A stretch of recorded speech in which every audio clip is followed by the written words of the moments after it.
Boa tarde. Corrupção mundana. Nós temos visto tanta coisa hoje em dia, não é verdade? Coisas que têm nos deixado tristes, coisas que têm nos deixado assim inconformados, que até onde a natureza humana pode ir. Nós pensamos que já vimos de tudo e sempre surgem surpresas novas nessa questão de corrupção.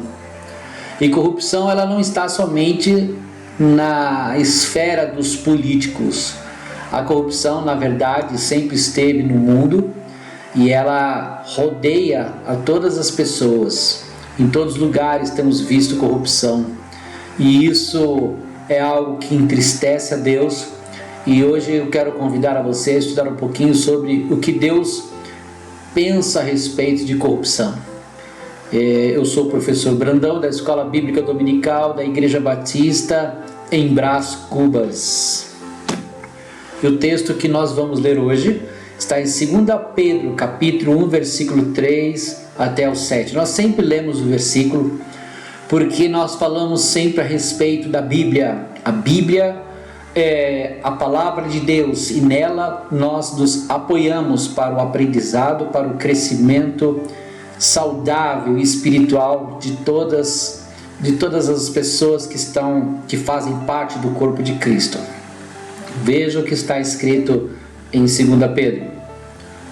Visto como o seu divino poder nos deu tudo o que diz respeito à vida e piedade, pelo conhecimento daquele que nos chamou pela sua glória e virtude, pelas quais ele nos tem dado grandíssimas e preciosas promessas, para que por elas fiqueis participantes da natureza divina. Olha só, a natureza divina. Temos que ter em mente também que nós somos a imagem e semelhança de Deus na sua criação. Nós temos os atributos de Deus.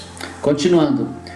Havendo escapado da corrupção pela concupiscência que há no mundo, e vós também, pondo nisto mesmo toda a diligência, acrescentai à vossa fé a virtude, e a virtude a ciência, e a ciência a temperança, e a temperança a paciência, e a paciência a piedade, e a piedade o amor fraternal, e o amor fraternal a caridade. Olha só quantas coisas ligadas, uma evolução aí, né? Quantos atributos, né? Fé, virtude, temperança, paciência, piedade, amor, caridade.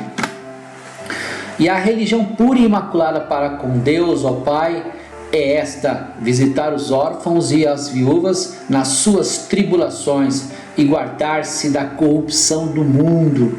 Olha que coisa forte, né?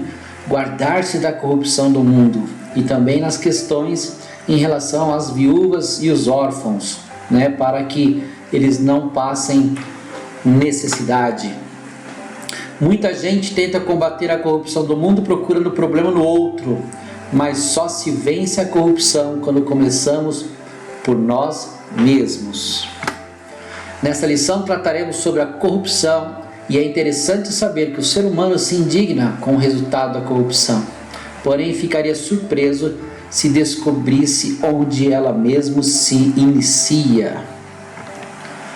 E o que é corrupção? Quais são as suas consequências e como vencê-las? E nós temos aí corrupção do mundo, corrupção de cada dia. Deus odeia a corrupção de Judas como exemplo, guardando-se da corrupção e colocando-se na posição certa. A verdadeira religião nos convoca a guardarmos a nossa vida da corrupção do mundo. E isso deve ser feito por ações concretas. Nós temos que ter consciência disso. Nós temos que nos cobrar sobre isso. Nós temos que passar esses valores para os nossos filhos, porque eles observam, né, os pais, né, observam a gente como liderança, nós somos observados como homens de Deus, também pelos vizinhos, no trabalho, pelos amigos.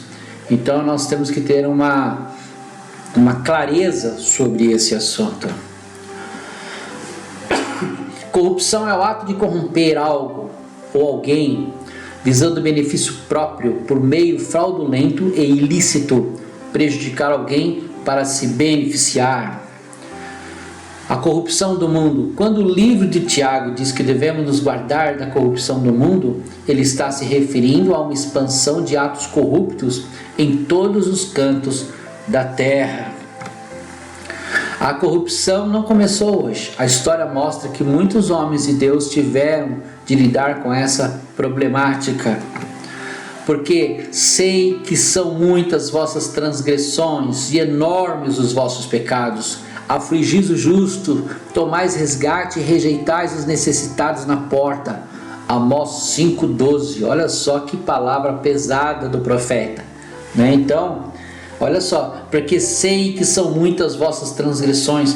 A palavra está no tempo presente, são muitas. Deus sabe, Deus conhece, né? A aflição do justo, isso é algo realmente que incomoda Deus. Temos que estar atento a isso. Os brasileiros estão indignados com tanta corrupção no país. Nós vemos na fila, a vaga deficiente, troco que não são devolvidos, pessoal que faz gato na internet, declaração de valores diferentes em compras no interior, imposto de renda. Então, há uma cultura no nosso país, há uma cultura nas pessoas sobre isso.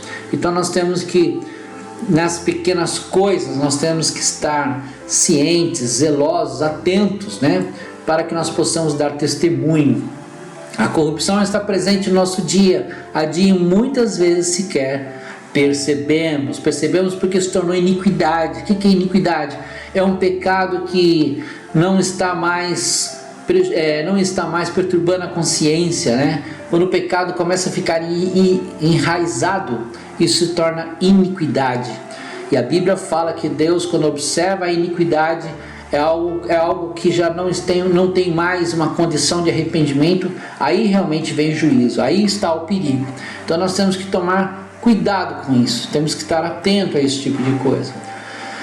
Para o combate à corrupção ser efetivo, é necessário que cada indivíduo se torne um cidadão consciente e comprometido com Deus e o seu próprio. Quer um país sem corrupção? Seja uma pessoa honesta, né?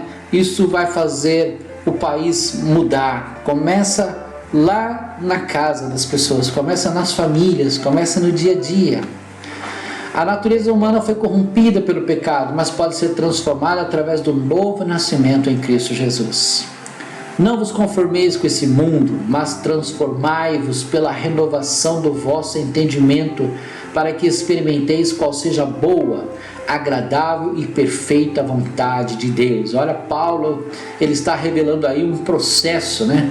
Aqueles que começam a andar com Cristo Jesus, essa transformação, essa renovação de mente, de comportamento, de ser, de vida, vai ser algo realmente impactante no meio onde vivemos. E a consequência de tudo isso?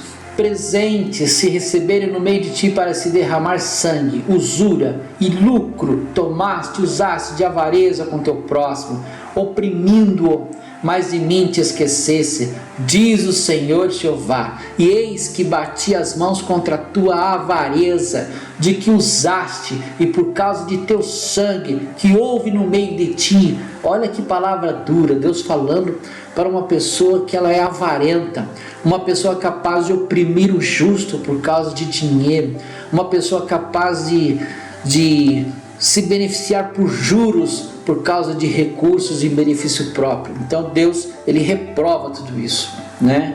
Deus não quer isso no meio da igreja. E tem gente que chega a derramar sangue, né? Cometem crimes por causa desse tipo de coisa. Deus odeia esse tipo de coisa. Não te indignes por causa dos malfeitores, não tenha inveja dos que obram iniquidade, porque cedo serão ceifados como a erva e murcharão como a verdura. Olha que palavra dura, em Salmos, né? Cedo serão ceifados. Essas pessoas não têm vida longa, essas pessoas não têm promessas, né? Deus não gosta desse tipo de gente, os malfeitores, né? Não tem inveja deles que praticam iniquidade. Viva a sua vida com piedade, com temor ao Senhor. Viva a sua vida de uma forma correta e honesta. Judas viveu e conviveu com Jesus 3 anos. Ele viu o Salvador curar, libertar, ressuscitar mortos, mesmo e mesmo assim não se converteu. Olha só que experiência, né? Esse camarada viu Jesus fazer de tudo, até andar sobre as águas, e não se converteu. Falou mais alto o seu coração, falou mais alto a sua avareza, falou mais alto a sua corrupção. O coração de Judas estava corrompido a ponto de entregar o Mestre Jesus por 30 moedas de prata. Imaginou você gastar um dinheiro dessa maneira? Que forma mais horrível de ganhar dinheiro, à custa de entregar uma pessoa decente, honesta como o Senhor. Ainda mais o Senhor Jesus sendo um exemplo claro e vivo de bondade e de pessoa com tantos ensinamentos bons, sublimes, nobres, e com tanto amor e com tanta graça e piedade. Vencendo essa corrupção, o que anda em justiça e o que fala com retidão, o que rejeita o ganho da opressão, o que sacode das suas mãos todo o presente, o que tapa os seus ouvidos para não ouvir falar de derramamento de sangue e fecha os seus olhos para não ver o mal, este habitará nas alturas. As fortalezas das rochas serão o seu alto refúgio, o seu pão lhe será dado, as suas águas serão certas. Palavra de Isaías, profeta de Deus. E Paulo também, né? O apóstolo Paulo se negou a tolerar a corrupção porque queria fazer a vontade de Deus. Aquele que teve um encontro com o Senhor é aconselhado a não roubar mais e é também compungido a devolver o que defraudou. Lucas 19, 8. O Espírito Santo incomoda, né? Não coaduna, portanto, com a prática de atos desonestos, fraudadores e corruptos, e nem com aqueles que assim agem. Romanos 1:32. Precisamos de um direcionamento para que possamos fugir da corrupção do mundo e nos aproximarmos de Deus. E se o meu povo, que se chama pelo meu nome, se humilhar e orar e buscar a minha face e se converter dos seus maus caminhos, então eu ouvirei dos céus e perdoarei os seus pecados e sararei a sua terra.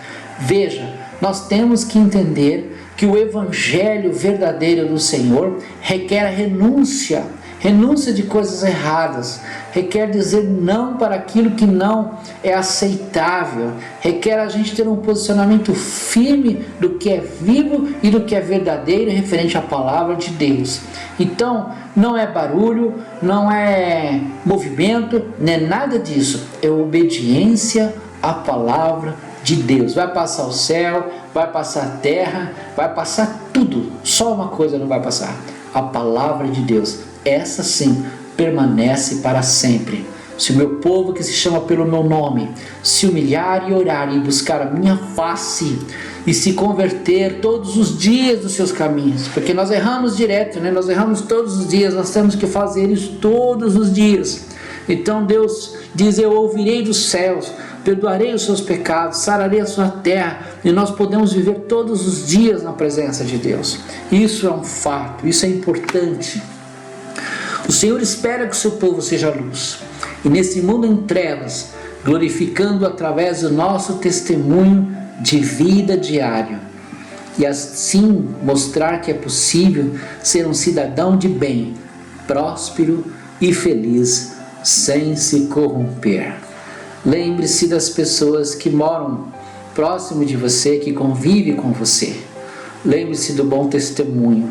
Lembre-se de você ser referência às pessoas do trabalho, aos seus familiares, aos seus amigos, aos seus vizinhos, para que as pessoas, ao olhar para você, elas possam dizer: esse é um cristão verdadeiro que dá testemunho do Evangelho. Que Deus te abençoe e que você tenha uma boa semana.